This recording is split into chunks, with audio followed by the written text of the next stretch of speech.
Hello, good afternoon, SIBSE students. Hello, good afternoon, SIBSE students. Am I audible? Am I audible? Yes, ma'am. Yes, ma'am. Okay, let's start.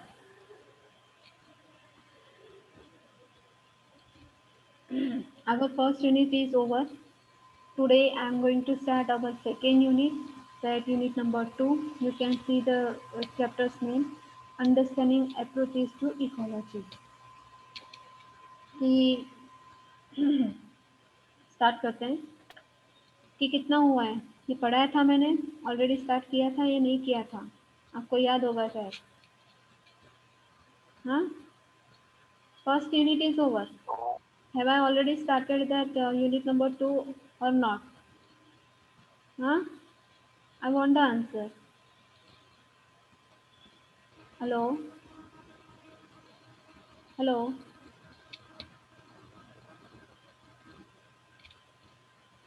Can you listen me properly? Can you listen me properly? Okay, let's Yes, start. ma'am. So, had I already started or I will start from the beginning? Will I start from the beginning? I think the 20th January is the last day. Okay, then I had taken the lecture. Now I am going to start the unit number 2 from today onwards. Ecology is a science that deals with the way how living things related to one another as well as to environment where they live. The experts on ecology are called ecologists. Ecologists bring the information and skill of the different fields and sciences such as chemistry, physics and others to bear the study of the ecosystem. तो ecology कहीं ना कहीं हम बोलते कि environment से जुड़े हुए हैं, एनवायरनमेंट की लाइफस्टाइल से जुड़ा हुआ है। जैसे फॉर एग्जांपल लिविंग ऑर्गेनिज्म और नॉन लिविंग ऑर्गेनिज्म और एनवायरनमेंट एक दूसरे से कैसे जुड़े हैं, तो उसके बारे में हमें इकोलॉजी बताता है। और जो इकोलॉजी पे डिस्कस करते हैं या इकोलॉजी पे स्टडी करते हैं उसको हम इकोलॉजिस्ट कहते हैं। तो इकोलॉजिस्ट में जैसे हम बोलते हैं कि इकोलॉजिस्ट हमें हर एक टाइप का डिफरेंट इंफॉर्मेशन देता है हर एक फील्ड का। जैसे फॉर एग्जांपल केमिस्ट्री, फिजिक्स और अदर्स जो फील्ड होते हैं उसके बारे में हमें इकोलॉजिस्ट बताते हैं। The ecosystem is referred to the community where the living things depend on the other and on environmental aspects in order to survive. तो कहीं ना कहीं हम बोलते कि all living things we have to depend on the nature to survive the life. In the ecosystem, we have biotic and abiotic aspects. The biotic aspect includes living organisms such as different species of plants and animals. तो ecosystem में या ecology में हमें दो type के components दिखाई देते हैं। तो सबसे पहला है बायोटिक और दूसरा है अबायोटिक। तो बायोटिक एस्पेक्ट में या बायोटिक कंपोनेंट्स में क्या ले सकते हैं? फॉर एग्जांपल प्लांट्स, एनिमल्स और human being, they are called biotic aspect. और अबायोटिक एस्पेक्ट में हम क्या लिख सकते हैं कि different include the properties of the places where the living organism lives such as water, soil, air and sunlight. Which organism lives depend upon in order for them to survive. कि जैसे हम बोलते हैं कि जैसे डिफरेंट टाइप के species they live in the different places. So ये जो हम बोलते हैं कि ये बायोटिक अब सॉरी अबायोटिक कंपोनेंट्स है, वाटर है, सॉइल है, एयर है, सनलाइट है, ये अबायोटिक कंपोनेंट्स है कि जिस तरह से सर्वाइव करते हैं ये सभी चीज़ों की उनको ज़रूरत होती है। They may focus on the study how organisms related to their community or they might focus on the interaction within the given ecosystem. Ecologists also work at a different level, community level, population level and biome level. तो हम बोलते हैं कि जो ecologist होते हैं तो different level पे काम करते हैं कि जैसे फॉर एग्जांपल कम्युनिटी लेवल पे, पॉपुलेशन लेवल पे और बायोमी लेवल पे वो काम करते हैं। तो कम्युनिटी लेवल मतलब क्या? दैट इकोलॉजिस्ट में work on the environment such as forest. तो कम्युनिटी लेवल में फॉरेस्ट एरिया, हम फॉरेस्ट लैंड, तो उस पर जो इकोलॉजिस्ट वर्क करते हैं या स्टडी करते हैं तो उसका हम बोलते हैं community level. Then at the population level, the ecologists may investigate on the work on the population trends of inhabitants, including the factor and that affects the increase and decrease of their population. जैसे for example abiotic components जैसे होते हैं कि जैसे soil है, water है, land है, या हम बोलते एयर है, सनलाइट है, तो उसके हिसाब से हम बोलते कि जो लिविंग ऑर्गेनिज्म मीन्स जो बर्ड्स है, एनिमल्स है, वो अपने हिसाब से रहते हैं। तो कभी कभी उनमें जैसे उनका पॉपुलेशन कभी बढ़ते हुए दिखाई देता है और कभी कभी उनका पॉपुलेशन कम कम कम कम होते हुए दिखाई देता है। और at the बायोमी level, the ecologist may conduct the study in the relation with the categories of the ecosystem with the similar vegetation and climate. तो बायोमी लेवल में इकोलॉजिस्ट जो क्लाइमेट होता है, और हम बोलते हैं क्लाइमेट से रिलेटेड जो वेजिटेशन, हम बोलते हैं कि इकोसिस्टम से रिलेटेड जैसा वेजिटेशन और लैंड ये सब कुछ क्लाइमेट उसके बारे में हमको बताता है। And among this biome are the tropical rain forest, temperate forest, desert, tundra and others. तो आपको यहाँ पे बायोमी लेवल में और तरीके की जो स्टडी वो करते हैं वो उसके बारे में बताते हैं कि फॉर एग्जांपल जैसे हम बोलते हैं कि प्लेटियू, हाँ प्लेन जमीन है या प्लेन लैंड है तो वहाँ पे किस तरह का क्रॉप होता है, फिर हिली एरियाज होते हैं तो वहाँ पे किस तरह का क्रॉप होता है, टेम्परेट फॉरेस्ट होते हैं तो वहाँ पे कौन सा प्रोडक्शन होता है, डेजर्ट होता है तो उसमें कौन सा होता है, टुंड्रा है तो उसमें कौन सा होता है, और बोलते हैं कि जो रेन फॉरेस्ट एरिया है तो वहाँ पे कौन सा प्रकार का प्रोडक्शन होता है, वो सब स्टडी करके इकोलॉजिस्ट हमें बताते हैं। Do you understand this point properly? Do you understand this point properly all of you? Yes और नो? हाँ या ना? I want the answer. Just I'm speaking and you are listening or not. I don't want that. Do you understand? No? You are the science student. At least you can you can understand it much better way rather than me. The next point is approaches to understand ecology. अभी ecology को समझने के लिए यहाँ पे different type के approaches दिए गए हैं, टर्म दिए गए हैं कि हर एक का जो बोलते हैं कि व्यू पॉइंट ऑफ व्यू है वो कैसा है। तो सबसे पहला आता है यहाँ पे देखिए एंथ्रोपोसेंट्रिज्म, दूसरा है बायोसेंट्रिज्म, तीसरा है इकोसेंट्रिज्म, चौथा है इकोफेमिनिज्म, पांचवा है डीप इकोलॉजी एंड लास्ट वाला है इकोफेमिनिज्म। तो सबसे पहले बात करते हैं इकोसेंट्रिज्म, or sorry, anthropocentrism. That anthropocentrism simply places the human at the center of the universe. The human face must always be in the own primary concern. It has become customary in the Western tradition to consider only our species while considering the environmental ethics of the situation. तो anthropocentric आपको क्या बताता है? Anthropocentric आपको ये बताता है कि for example human is the center, कि human is the intellectual power rather than the other species. So human has become the more scientific और means हम बोलते कि more centric, कि जो वो जो माध्यम है कि वो वेस्टर्न ट्रेडिशन से मतलब किया है या वेस्टर्न ट्रेडिशन को अपनाया गया है कि means think about only our self not to think about the other. ये आपको यहाँ पे बताया गया है। Therefore, everything else in the existence should be evaluated in the terms of utility for us and thus committing the speciesism. तो western tradition के हिसाब से या एंथ्रोपोसेंट्रिज्म के टर्म से हिसाब से चले तो जितना भी हम बोलते हैं एनवायरमेंट है उसको सिर्फ इस्तेमाल करने का हक किसको दिया गया है? इंसान को दिया गया है, मानव को दिया गया है। लेकिन ये गलत बात है। जब हम एंथ्रोपोसेंट्रिज्म की बात करते हैं तो ह्यूमन इज द सेंटर, ये आपको बात याद रखनी है। All the environmental studies should include the assessment of the intrinsic value of non-human beings. कि हम सभी पूरी एनवायरमेंटल स्टडीज की बात करते हैं तो वो हम बोलते हैं कि हर एक को जैसे हम बोलते हैं कि नॉन ह्यूमन बींग्स हों तो जैसे प्लांट्स हो, एनिमल्स हो, हर एक का इंट्रिसिक वैल्यू कहीं ना कहीं आपको बताता है।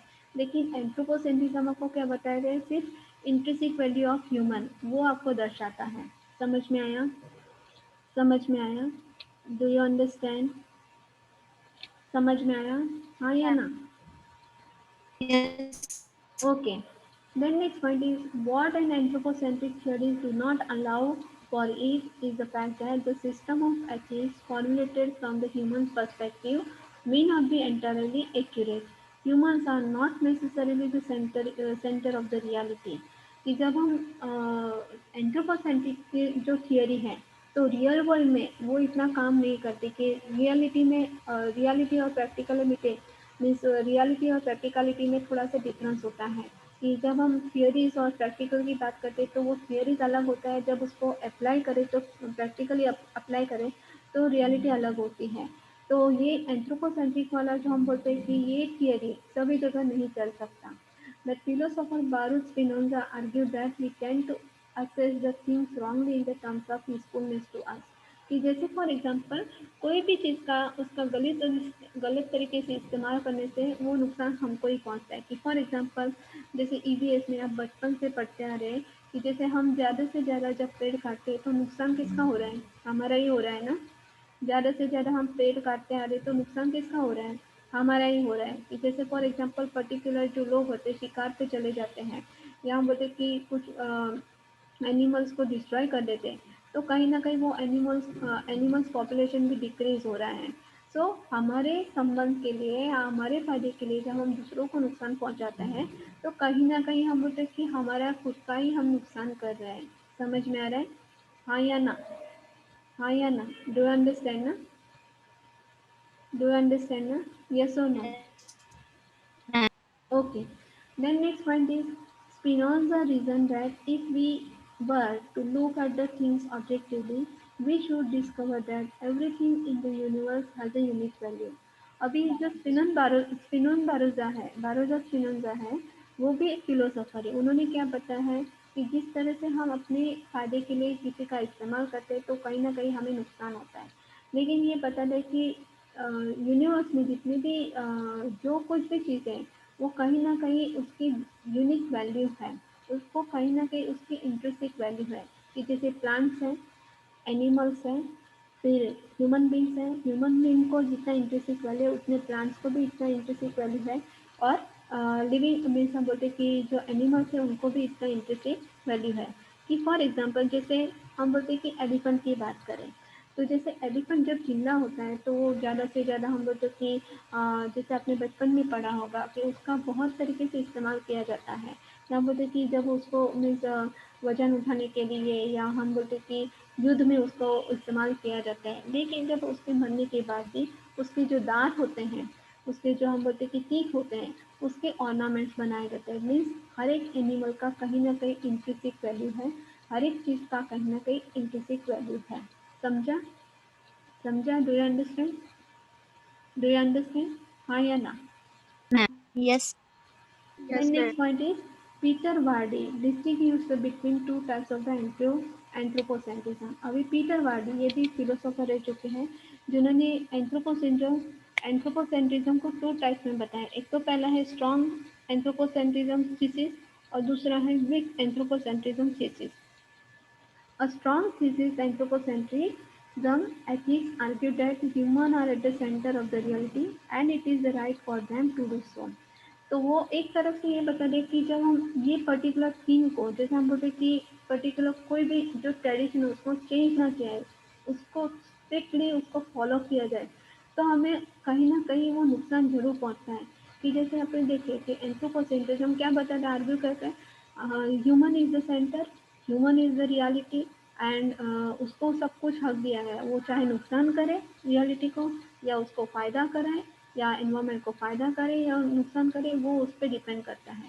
और वीक एंथ्रोपोसेंट्रिज्म क्या बताए, argues that the reality only can be interpreted from the human point of view. Thus, the human have to be the center of the reality as they see it. और क्या बताए कि थोड़ा सा हम बोलते हैं कि थोड़ा सा वीक एंथ्रोपोसेंट है कि ह्यूमन की नेचर से देखे या हम बोलते हैं कि दूसरे के पॉइंट ऑफ व्यू से देखे तो ह्यूमन नेचर के सेंटर में तो है।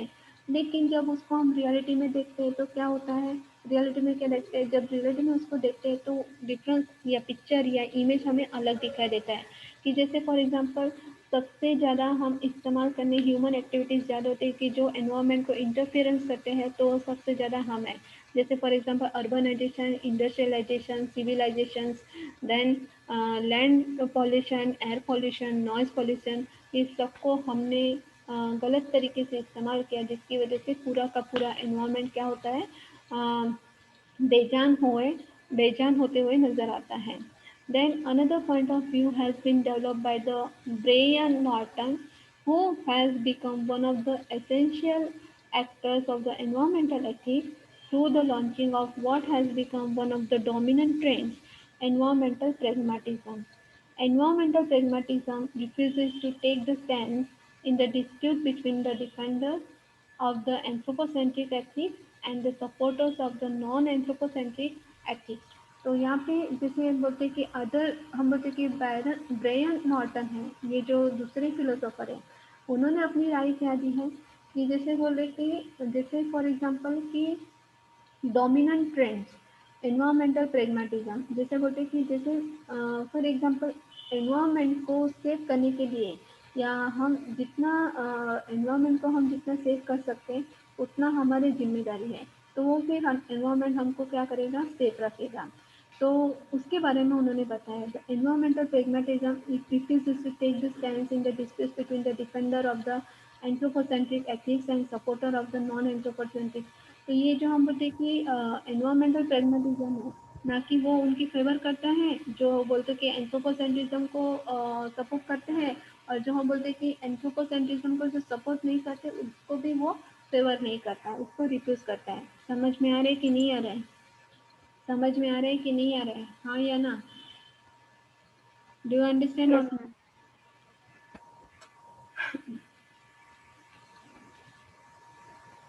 आगे देखते हैं। Instead, Morton prefers the distinction between the strong anthropocentrism and weak or extended anthropocentrism, develop the idea that only the latter is capable of not underestimating the diversity of the instrumental values that human may derive from the natural world. तो human जो बोलते हैं कि totally हम बोलते हैं कि सभी हम सभी लिविंग ऑर्गेनिजम्स हैं, वो कहीं ना कहीं एनवायरनमेंट पे डिपेंड है। फिर भी हम ह्यूमन को क्या बताते हैं, इस थियरीज में क्या बताया है कि ह्यूमन इज द सेंटर, तो ये गलत बात है according to others philosophers point of view. Do you understand? Do you understand, हाँ या ना? Do you understand? Hello, Yes, ma'am. आगे देखते हैं। बायोसेंट्रिज्म।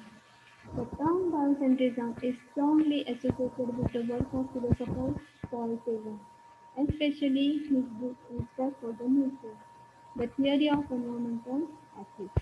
तो बायोसेंट्रिज्म आपको क्या बताता है? तो बायोसेंट्रिज्म इज रिलेटेड टू हम बोलते कि रिस्पेक्ट फॉर द नेचर। और ये जो पॉल टेलर, ये जो फिलोसोफर है, उन्होंने अपने बुक में एक बुक लिखा है जिसे रिस्पेक्ट फॉर नेचर। तो ये जो थियरी है तो वो कहीं ना कहीं नेचर से जुड़ा हुआ है। Biocentrism, Greek biolife, centron, central, in political and ecological sense, is an ethical point of view which extends the inherent value of the non-human